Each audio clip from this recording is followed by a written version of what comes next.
வணக்கம். இதில் வந்துட்டு அமர்க்களம் படத்துலேருந்து பார்த்துருக்கோம் இல்லையா? அதில் அடுத்தது பார்க்குறோம். நிலவில் நனையும் சோலை கேட்டேன். சரிங்களா? அப்போது ஒரு மரத்தை வெட்டக்கூடாது, காடுகளை அழைக்கக்கூடாதுன்னு சொல்கிறாங்க இல்லையா? புது நல்ல நோக்கம். ஏன்னா செடி கொடி மரங்கள்லாம் குறைஞ்சிட்டே தானே வருது இல்லை? அதெல்லாம் அந்த மாதிரி அந்த சோலை நான் கேட்டேன், எங்கேயும் இருக்கணும், எங்கே பார்த்தாலும் சோலை இருக்கணும் அப்படின்ட்டு. அதை வந்து நிலவில் நனையும் சோலை நீங்கள் பார்த்துக்கீங்களா? நைட்டு நிலவில் நனையும் சோலை, அதெல்லாம் ரொம்ப அழகாக இருக்கும்.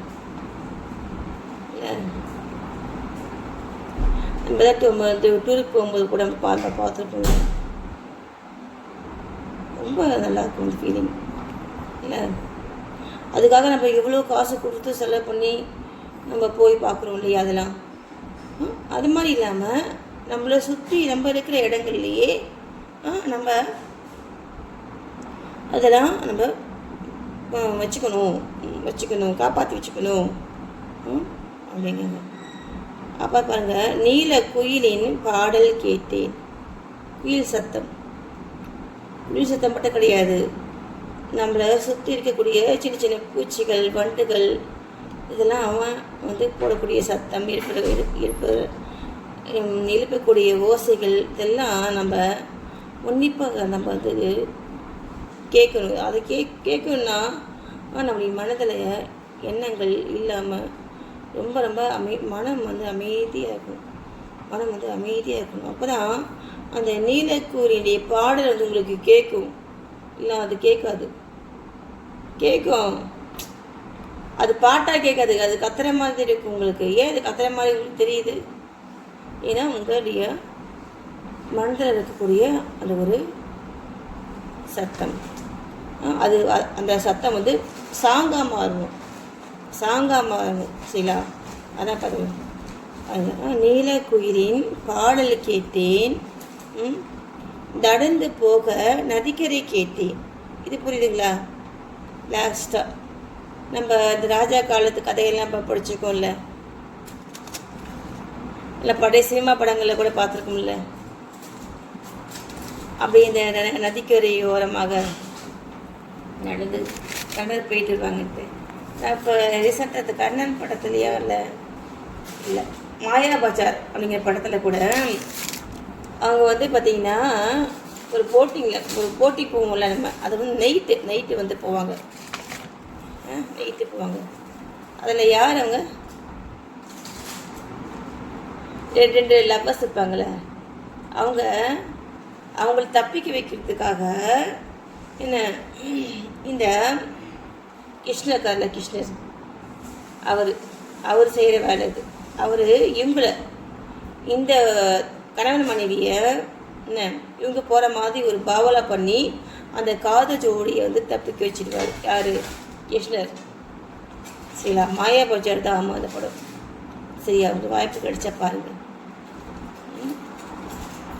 இப்போது அதுதான் பாருங்க. அப்போது அது வந்து என்ன சொல்கிறாங்கன்னா, நடந்து போக நதிக்கரை கேட்டேன். அந்த இப்போ அந்த நான் சொன்ன பார்த்தீங்களா, அந்த அந்த அந்த அவங்களாம் வந்து பார்த்தீங்கன்னா அந்த நதிக்கரையில் தான் பார்த்துருப்பாங்க இல்லையா? அப்போ பாருங்க, கிடந்து உள்ள புல்வெளி கேட்டேன். என்ன, நம்ம புல்லில் காலை வச்சு நடக்கவே கூடாது, நம்ம பார்க்கறதுக்கு மட்டும் தான் இருக்குது இப்போலாம் புல்வெளி இல்லையா? புல்வெளிங்கிறது நம்ம பார்க்க மட்டும் தான் முடியுது இல்லையா? நம்ம போய் தொடக்கூட முடியல புல்வெளியை. ஆனால் பாருங்க, கிடந்து உருளை புல்வெளி எனக்கு வேணும் அப்படின்னு கேட்டிருக்காங்க. அப்போ பாருங்க, தொட்டு படுக்க நிலவை கேட்டேன். என்ன தொட்டு படுக்க என்ன நிலவை கேட்டேன், எட்டி பறிக்க விண்மீன் கேட்டேன். எப்படி வைரமுகத்து தான் நினைக்கிறேன், பார்த்து சொல்கிறேன். துக்கம் மறந்து தூக்கம் கேட்டேன். துக்கமே இல்லாத தூக்கத்தை கேட்டேன். தூக்கம் மணக்கும் கனவே கேட்டேன். தூக்கம் மணக்கும் என்ன மணக்குன பெரியனா கனவே கேட்டேன். தூங்கிட்டே கனவு காட்டுறாங்கல்ல, அந்த கனவு. அப்போ பாருங்க, பூமிக்கு எல்லாம் ஒரு பகல் கேட்டேன். என்ன பூமிக்கு எல்லாம் ஒரு பகல் என்ன? ஏன்னா இப்போ நம்ம கிட்ட இருக்கக்கூடியது நான் லண்டனில் நைட்டு, இங்கே பகல், அப்படி மாறி மாறி இருக்குல்ல, அந்த மாதிரி இல்லாமல் எல்லா இடத்துலையும் மக்கள் ஒரே நேரத்தில் முடிச்சுட்டு இருக்கணும், ஒரே நேரத்தில் தூங்கணும் அப்படின்ட்டு அவர் கேட்டிருக்கார். அப்புறம் பாருங்கள், பூவுக்கெல்லாம் ஆயுள் கேட்டேன். பூவுக்கெல்லாம், ஏன்னா பூக்குடைய ஆயுள் காலம் என்ன, இவ்வளோ 1 day இல்லையா? அப்போ அது வாடிடும்ல, அதே மாதிரி இருக்காதுல்ல. அப்போது பூவுக்கெல்லாம் இன்னும் கொஞ்சம் ஆயிலை கொடுங்க, ஏன்னா பார்க்கறது அழகாக இருக்குல்ல, அதை நாங்கள் இன்னும் கொஞ்சம் நல்லா பார்த்து ரசிக்கணும் அப்படின்னு கேட்டிருக்காரு. அப்புறம் மனிதருக்கெல்லாம் ஒரு மனம் கேட்டேன். எல்லா மனுஷங்களுக்கும் ஒரே ஒரு மனம். அப்புறம் என்ன அர்த்தம்? ஒத்த கருத்து, ஒத்த சிந்தனை, ஒரே தாட்.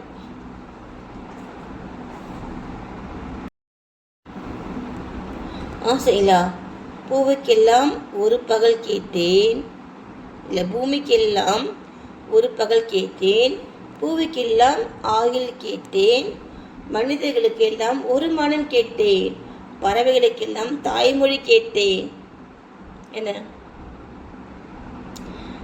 என்னங்க பறவைகளுக்கெல்லாம் எல்லா பறவையும் ஒரே மொழியில் பேசும்.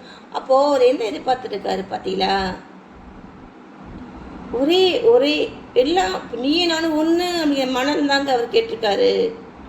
உங்களை மாதிரி என்ன முன்ன மாதிரி என்ன நினைங்க, உங்களை மாதிரி நானும் ஒரு உயிருள்ள ஒரு ஆன்மா, அதை நினைங்க, என்கிட்ட அதை பாருங்கள், என்னுடைய ஆன்மாவை பாருங்கள் அப்படின்ட்டு அவர் கெச்சிருக்கார் இல்லையா? இதுலேருந்து எனக்கு அதுதான் தெரியுது பாருங்கள். அப்போ பாருங்கள், உலகுக்கெல்லாம் சம மழை கேட்டேன், ஊருக்கெல்லாம் ஒரு நதி கேட்டேன், வானம் முழுக்க நிலவை கேட்டேன், வாழும் பொழுதே சொர்க்கம் கேட்டேன். இப்படி எண்ணம் எல்லாம் உயர கேட்டேன், எரியும் தீயாய் கவிதை கேட்டேன். இனிமேல் நான் சொல்ல வேணாம், நான் படிக்கிறதே உங்களுக்கு புரியும், ஓகேவா? கண்ணீர் கடந்த ஞானம் கேட்டேன். அழக்கூடாது, சரியா? எந்த ஒரு கஷ்டத்துக்கும் அழக்கூடாது. அதை விட்டுட்டு நம்ம எந்த ஒரு துன்பம், ஒரு வருத்தம் நமக்கு இருந்தாலுமே நம்ம அதுலேருந்து நமக்கு என்ன கிடைச்சிருக்கு அப்படிங்கிற ஞானம் தான் நமக்கு தேடணும். அந்த ஞானத்துக்காக தான் உனக்கு அந்த கஷ்டமே வந்திருக்கு. அதை விட்டுட்டு நம்ம என்ன பண்ணுறோம்? கண்ணீராக விட்டுறோம் இல்லையா? அது செய்யக்கூடாது, அது தப்பு. என்ன செய்யணுமோ அதை தான் செய்யணும். ஏன்னா அதுக்காக தான் அந்த வேலையே நடந்திருக்கு. அடுத்து பாருங்க, காமம் கடந்த யோகம் கேட்டேன். காமம், அந்த காமத்தில் நம்ம யோகமாக அதை யோகமாக நம்ம பண்ணும் பொழுது அப்போது பிறக்கக்கூடிய குழந்தைகள் பார்த்தீங்கன்னா தெய்வாம்சம் உள்ள குழந்தைகள் ஒரு குழந்தைகளாக இருப்பாங்க. ஏன்னா நம்முடைய மனம் எண்ணங்கள் எல்லாம் தூய்மையாக இருக்கும் பொழுது அப்போது அதில் உண்டாகக்கூடிய அந்த சந்ததிங்கிறது அது கடவுளாக அது இருக்கும். அந்த மாதிரியான சந்ததி இதெல்லாம் உங்கள் லைஃப்பில் நீங்கள் ஃபாலோ பண்ணணும், ஓகேங்களா? ஃபாலோ பண்ணுவோம், ஓகேவா? அடுத்து பாருங்க, சுற்றும் காற்றின் சுதந்திரம் கேட்டேன். காற்றுக்கு ஏதாவது வேலைக்கா? இல்லை. அப்போது அந்த அளவுக்கு ஃப்ரீடம். அதே மாதிரி சிட்டுக்குருவின்னு சிறகு கேட்டேன். சிட்டுக்குருவியோட ரொம்ப சின்ன குருவி, அது என்ன குருவினே தெரியல, கருப்பாக இருக்குது, என்னம்மா பறக்க தெரியல, என்ன வேகம் தெரியல, அப்பா மின்னல் வேகம்தான் என்ன. அந்த மாதிரி அந்த சிட்டுக்குருவின்னு சிறகை கேட்டேன். எங்கள் அம்மா கூட சொல்லுவாங்க, நான் அடுத்த பிறவியில் நான் குருவியாக பறக்கணும், எனக்கு குருவியாக பறக்க ஆசை இருக்குது அப்படின்னா. பாவம் இல்லை அவங்களுக்கு. உங்கள் இமெயில் எங்கள் அப்பா அவங்களுக்கு கூட்டிகிட்டு போக மாட்டாங்க. கூட்டிகிட்டு போக செலவாகும்ல, லீவ் போனோம்னா கோயிலுக்கு போவோம். கோயிலுக்கு நாங்கள் ஒரு 1 time 2 time தான் போயிருப்போம். நான் எங்கள் வீட்டில் நான் இருந்த போதே சொல்கிறேன், ஒரு 3 வருஷத்துக்கு 1 டைம் இந்த மாதிரிலாம் வந்துட்டு அந்த மாதிரி தான் போவாங்க. அது கோயிலுக்கு தான் போவாங்க. சரி அப்போது நான் வீட்டுக்குள்ளேயே இருக்கிறதுனால எங்கள் அம்மாவுக்கு என்ன இந்த சிட்டுக்குருவியின் சிறகை இந்த ரெக்க அடித்து இந்த வானத்திலேயே நான் பறக்கணும் அப்படின்ட்டு அங்கே மனது வந்துட்டு ஆசைப்பட்டுருப்பாங்க. இல்லை என்ன வேணால் ஆசைப்படலாம், யாரும் ஒன்றும் சொல்ல மாட்டாங்கல்ல. ஏன்னா நம்ம மனது தானே. அடுத்து பாருங்க, உச்சந்தலை மேல் மழையை கேட்டேன், உள்ளங்காலில் நதியை கேட்டேன். ஓகேங்களா? பண் கொண்ட பாடல் பயிலை கேட்டேன். பாட்டு படிக்கிறோன்னு கேட்டிருக்காரு. பறவைக்கு இருக்கும் வானம் கேட்டேன்.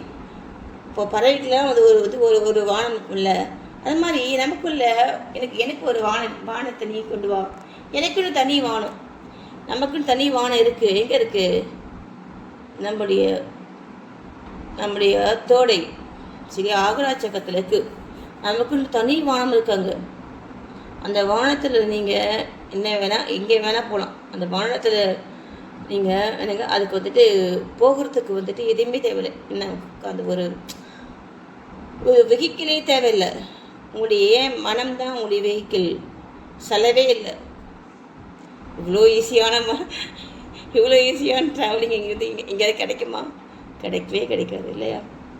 நம்ம கூட போகலாம். நம்ம மாட்டு உட்கார்ந்த இடத்துலேருந்தே நம்ம லண்டன் போகலாம், அமெரிக்கா போகலாம் இல்லையா? உங்களுக்கு என்னென்ன எந்தெந்த இடத்துக்கு போகணுமோ அங்கெல்லாம் உங்களுக்கு என்னென்ன மாதிரி பிடிச்சிருக்கோ, எந்தெந்த இந்த மாதிரி இருந்தால் நீங்கள் சந்தோஷமாக இருப்பீங்களோ அதெல்லாம் அங்கே இருக்குன்னு நினைங்க. இதுதாங்க வாழ்க்கைங்கிறது. சரிங்களா? இதுதான் வாழ்க்கை. நீங்கள் உட்கார்ந்த இடத்துலேருந்தே நமக்கு பிடிச்சது அதுதான் உங்களுக்கு சந்தோஷத்தை கொடுக்குதில்ல, அது போதும். அதுதான்